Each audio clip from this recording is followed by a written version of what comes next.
how to auto backup your photos to Google Drive. So hello guys, in this quick tutorial video, I will tell you how you guys can do that. So it was very easy. For that, you guys would simply go to Photos app in your phone, like the official Photos app that was by Google. Now simply open it. Here you guys can see on top account, profile pictures and big click on the it. Now here you guys can see backup. So simply click on backup.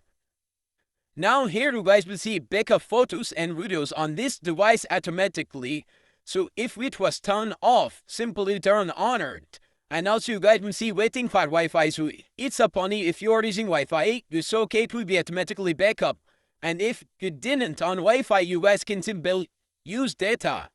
So the main thing was you need to on backup option in their setting, and once it's on, this means your photos and videos are backing up in Google Drive, and you can recover it at any time. Thanks for watching.